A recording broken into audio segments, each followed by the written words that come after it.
Hoje nós vamos responder a pergunta da nossa irmã, como é o nome da irmã? Silvana, nossa irmã Silvana. Ela é da cidade de Silvana Santos de Souza, da cidade de Timóteo. Onde fica Timóteo? Hein, produção? A Silvana tá perguntando lá da cidade de Timóteo. Onde é que fica essa cidade? Minas Gerais.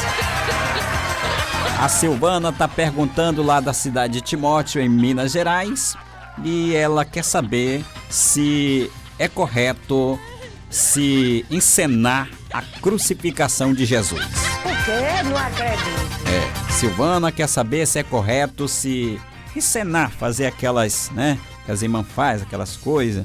Encenação da crucificação de Jesus no tempo da Páscoa, aquela coisa toda, né? Eu lembro da Páscoa, os meninos só lembram de chocolate, aquela coisa toda. Não lembro mais das ervas amargas, não fazem mais Páscoa com ervas amargas, é com chocolate, né? Mas a Silvana quer saber se é correto, né? Fazer aqui a encenação da crucificação de Jesus. Vamos responder. Vai não! Ele não vai não!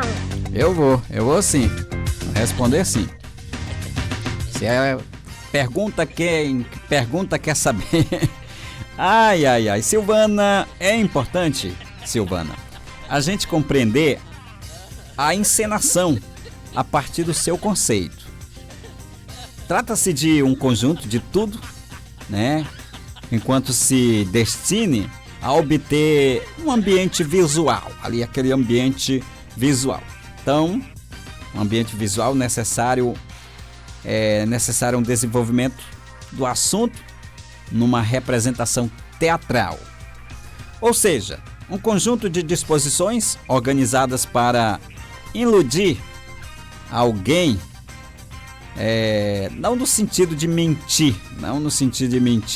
mas para transformar em um espetáculo, algo que foi algo originado num texto escrito. Então, na análise, Silvana, da etimologia do termo, trata-se de uma soma de termos, uma cena, né, cena entre aspas, que indica o movimento do termo ação, o que indica a forma que o movimento assume. É uma utilização da encenação, né? Que leva as pessoas a despertar, ou uma peça que leva as pessoas a terem interesse, né? Chamar atenção, interesse do espectador em forma de imagens visuais do que aconteceu no passado. Então, na análise do texto bíblico, Silvana, não há nenhuma forma direta, evidências que proíbam a prática dessa encenação. Porém, o fato de não haver esse respaldo, né, um texto específico sobre a questão, não exime a igreja de refletir sobre o assunto. Nenhum tipo de encenação pode substituir ou desprezar a pregação da palavra de Deus. Nós não podemos substituir a palavra de Deus por encenação, né? Não podemos. Então, em alguns casos onde existe encenação, a pregação é substituída por esta arte, né? Ou até mesmo comprometendo o seu tempo. O quê? Não acredito. Tem igrejas que a gente convida a gente para pregar, aí 1 milhão de louvores, né? Aí quando chega a hora do pregador pregar, o pregador fica brigando com o relógio. O relógio se torna um verdadeiro inimigo do pregador, porque o pregador não sabe se ele prega ou se ele olha para o relógio, porque já teve 500 coreografias, já teve 500 louvores, né? E o pobre do pregador, quando vai pregar, tem aí 20 minutos, 30 minutos para pregar, né? Aí um pouco desconcertante, né? Porque a gente prepara toda uma mensagem. Por exemplo, a mensagem de um pastor é no mínimo 40 minutos. E aí tem igrejas que a gente chega, né? Eles já vão dar o microfone pra gente, é 9 horas e 10 minutos, às vezes é 9 horas já, é 9 e 10, né? 8h45. E aí o que nós vamos fazer? O que nós vamos fazer? Por quê? Porque já teve 10 louvores, 5 coreografias, mais um jogral, né? Um testemunho e tal, entendeu? E aí uma série de coisas que... O quê? Não acredito. Aí quando chega a hora da pregação, ó o tempinho pra pregação, né? Porque teve um bocado de peças, um bocado de coisa, um bocado de peripécias. E aí, complicado, viu, Silvana? Então nós não podemos substituir a palavra de Deus ou eximir o tempo da palavra de Deus para essas apresentações. Mas não há nenhum pecado, não, né? O que não pode é a arte substituir a pregação da palavra de Deus, comprometendo o seu tempo. Outra coisa que a gente deve observar, Silvana, é qualquer símbolo utilizado no culto não pode se tornar objeto de adoração ou de veneração. A ênfase em objetos e símbolos pode desviar a atenção daquilo que é essencial, a igreja, né? Ou seja, o próprio Cristo. Então, outra coisa que nós temos que observar também, o culto não é entretenimento. O quê? Não acredito. Culto não é entretenimento. Tem igrejas que a gente vai que a gente pensa que a gente está num local de entretenimento. Que é tanta dança, que é tanta coreografia, que é tanta coisa. Aí tem umas irmãs que ficam levantando as pernas, a outra com umas calças veio apertada mais do que, né? Aí já a gente não sabe se concentra no culto ou se concentra naqueles detalhes, né? Meu pai do céu, é um negócio terrível. Sem contar aquelas que vão com umas saias velhas minúsculas, né? Uns minúsculozinhos de saia, umas saias em miniatura e que deixa a gente desconfortável, né? Então é assim, culto não é entretenimento. A característica principal do... Cala a boca, risadinha. A característica principal do entretenimento é produzir diversão e fazer com que o tempo passe despercebido. Muito diferente do que é culto. Culto é coisa séria. Tem que se ter respeito. Por exemplo, eu não sou a favor de você, por exemplo, ir para um culto, para uma igreja e cantar pagode lá dentro. Cantar samba dentro da igreja. Não, esse tipo de música é para tocar aqui no rádio, é para tocar no ar livre, mas não no púlpito da igreja, não dentro de um templo, né? Funk na igreja, não. Pastor, o senhor é contra o funk, o pagode? Não sou contra essas coisas, não. São ritmos musicais. Eu toco aqui na rádio. Tranquilo, eu até gosto de rap, né? Eu gosto de rap. Mas jamais eu vou permitir que uma pessoa chegue lá na minha igreja para cantar rap. Na hora que ele começar a dizer, tá doido? Dá esse microfone aqui. Meu pai do céu, cantar rap dentro da igreja, dentro do templo, não tem como, né, gente? Vamos ter ética. Vamos ter respeito. Cantar samba dentro do templo? Não. A gente ainda tolera um forrozinho, né? Que as irmãs gostam, né? As irmãs do Círculo de Oração gostam do forrozinho. A gente ainda tolera um forrozinho, né? Aquele negócio lá, aquela coisa toda e tal, né? Ainda tolera, mas eu fico pensando, pagode, samba, né? Funk, são ritmos que não dá pra tocar dentro do templo. O quê? Não acredito. Dá não tem como. Então, Silvana, a gente tem que ter cuidado com essas coisas. Tem que ter muito cuidado com essas coisas.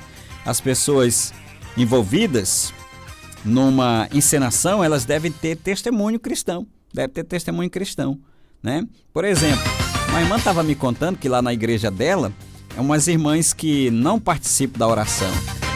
Não fazem parte do círculo de oração. Não vêm na oração de jeito nenhum, né? Agora estava encenando como se elas fossem de oração, as mulheres de oração, as guerreiras do Senhor e tal. E quando a irmã foi dizer para elas que elas não podiam encenar aquela peça, elas se irritaram. O quê? Não acredito. Se irritaram, ficaram zangadas, né? Quase morderam a irmã, né? E aí o negócio pegou.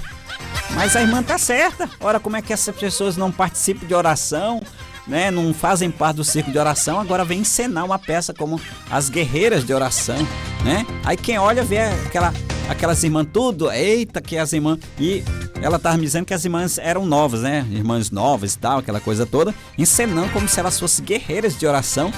Não piso na oração de jeito nenhum, só piso na oração quando o circo tá pegando fogo. Quando tu vê essas irmãs na oração, é porque o negócio lá na cadeia não tá bem não. O circo lá tá pegando fogo, o marido deve estar com quenga na rua, O quê? Não acredito. Certamente, quando tu vê uma irmã que ela não é de oração, ela participando agora de tudo quanto é oração, é porque o circo tá pegando fogo, o negócio tá pegando pro lado dela ou pro lado dele, que também tem uns que só oram quando o negócio tá feio, né? Desse jeitinho, né? Mas tá certo, a hora como é que elas não oram e querem encenar como se elas fossem as guerreiras de oração, me poupe. Eita, onde nós chegamos? Meu Deus, parece coisa de menino, né? Parece coisa de menino. Então, Silvano, temos que ter muito cuidado em não encenar mentira. É como hino, tem um bocado de irmã.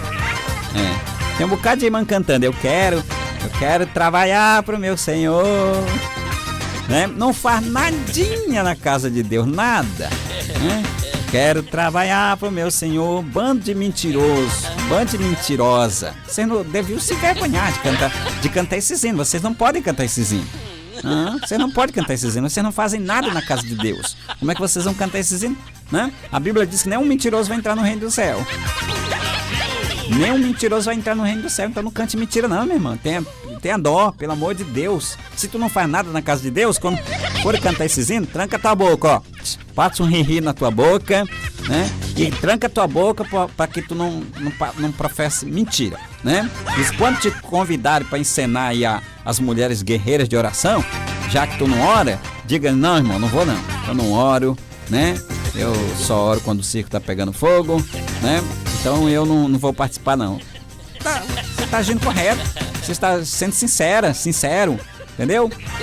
Tá mentindo, rapaz? Mentir lá pro inferno. Que coisa. Vamos lá, Silvana. As pessoas envolvidas numa encenação, elas devem ter o testemunho cristão. Um perigo que ameaça uma encenação é de colocar no foco das atenções uma pessoa que não vive de conformidade com a palavra de Deus. Sem sentido algum, botar uma pessoa que não é de oração para dizer que são as guerreiras, as mulheres que oram. Ai, tem coisa que a gente não aguenta. Eu não aguento. Eu não aguento não. Meu pai do céu, que hipocrisia. Mas vamos lá. Silvano, o idealizador dessas peças, ele deve limitar-se ao que está relatado no texto bíblico. Ele não deve inventar coisa. Tem uns que ficam inventando coisa. Eu fico, às vezes, paro para assistir aquelas novelas da Record, né? Mas o que tem de exagero, o que tem de coisa ali que a gente não encontra lugar nenhum na Bíblia, respaldo nenhum. Uma pouca vergonha. Sem vergonhice grande, né? Ali naquelas novelas da Record tem um bocado de sem vergonhice. Se bem que a sem vergonhice é desde o tempo de Adão, né? Desde o tempo de Adão já tinha sem vergonhice, aquelas coisas todas. Já tinha sem vergonhice. Então o idealizador ele deve limitar-se no que está relatado no texto bíblico. Alguns idealizadores apresentam o que não corresponde ao relato bíblico, dando margem, dando a sua imaginação a acontecimentos que não estão relatados no texto original. O quê? Não acredito. No texto, não está lá no texto original. Então isso é um problema, porque isso pode comprometer. Então, no caso específico da crucificação de Jesus, é necessário observar que o texto bíblico de 1 Coríntios, capítulo 11, versículos 23 ao 26, Silvana, é intenção do Senhor Jesus Cristo que a ceia do Senhor seja uma lembrança contínua pela sua igreja, né? Pela sua morte expiatória sobre a cruz. Então, é necessário que seja observado isso. Então, pela regra geral, a ceia do Senhor é um ato que remete aos membros do corpo de Cristo, aos membros do corpo de Cristo, a memória da sua morte. No que diz respeito à encarnação da crucificação de Jesus, a gente percebe uma série de equívocos são observados, né? Entre eles, por exemplo, a utilização de barba. Em nenhum texto bíblico existe a informação do uso de barba por parte de Jesus. O quê? Não acredito. Em nenhum texto bíblico a gente encontra isso, né? Em nenhum texto bíblico a gente encontra o uso de barba por parte de Jesus. Outra coisa que a gente deve observar, vestimentas. Não há detalhes no texto bíblico sobre as vestimentas usadas por Jesus. Então, quando a Bíblia fala sobre as roupas, fala de forma ampla, conforme ocorre em Mateus capítulo 27, versículo 35. Outra coisa que a gente deve observar, Silvana, nessa encenação da crucificação de Jesus, é que a cruz foi um elemento usado para executar a pena capital, a pena condenatória de Cristo. E não se trata do principal elemento da redenção. Cristo é o próprio elemento principal da redenção humana.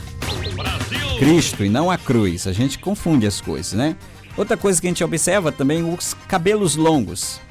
Esta informação também não encontra suporte no texto bíblico para retratar o tamanho ou a cor, né, dos cabelos de Cristo. A gente sabe que Cristo era judeu. Ele era judeu, então geralmente a gente faz uma suposta, né? Esqueci aqui a palavra, mas a gente sugere mais ou menos como era, baseado no conhecimento que a gente tem histórico dos judeus, né? Os melhores comunicadores. Sim, depois vocês voltam para aí. Não, depois vocês voltam. Depois vocês voltam para aí. Deixa de heresia de vocês, depois vocês voltam. Então, a gente faz uma conjectura, na verdade, né? Uma conjectura da cor dos cabelos, porque Jesus era um autêntico judeu. E os judeus, eles tinham a pele avermelhada, a barba, os cabelos, ou a barba, se tivesse, era avermelhado também, né? Então a gente faz apenas uma conjectura, são conjecturas, mas o texto bíblico não traz essa informação. O quê? Não acredito. E aquilo que a Bíblia não mostra com clareza, não podemos afirmar com certeza. Então os cabelos longos, essa informação também não encontra esse suporte no texto bíblico para retratar o tamanho ou a cor dos cabelos de Cristo. Então conclui-se, Silvana, que embora não haja no texto bíblico evidências de proibição da ensinação dos textos bíblicos, na sua prática deve ser observada com muito temor diante de Deus. No oferecimento do culto a Deus é necessário discernir-se as motivações e os meios utilizados, se eles estão em concordância com a palavra de Deus e se os mesmos possuem uma fonte legitimada em sua palavra. E no final chegamos a mais uma conclusão de que: uau! Não é que a Bíblia tinha razão? Ela sempre vai ter razão e nós sempre vamos estar equivocados, porque a Bíblia é terrivelmente a palavra de Deus. Depois de todos esses esclarecimentos, só nos resta agradecer o seu carinho, sua companhia e a sua audiência. Pedir que você compartilhe esse vídeo, que você se inscreva aqui no nosso canal, no YouTube, que você siga a gente lá no Rumble, tá certo? E dê o seu like aí e faça esse vídeo voar, tá bom? Compartilhe aí com todo mundo para que todo mundo tenha acesso à informação. Eu fico por aqui, prometo voltar amanhã, se Deus nos permitir, com mais um Bom Dia, Super Dia. Hoje a irmã concordou, né, direitinho, se comportou direitinho, né, irmã? Pois agora você pode gritar à vontade, minha irmã.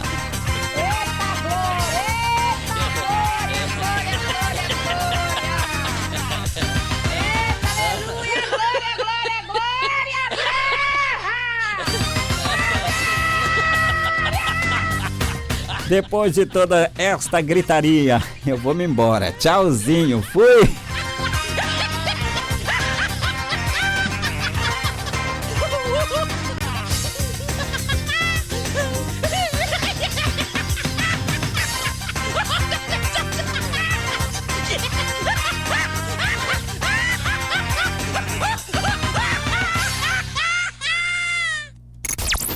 Somos a Renascer HD, Avenida João Alberto 50, Santa Efigênia, São Luís, Maranhão. Renascer HD, a rádio do momento.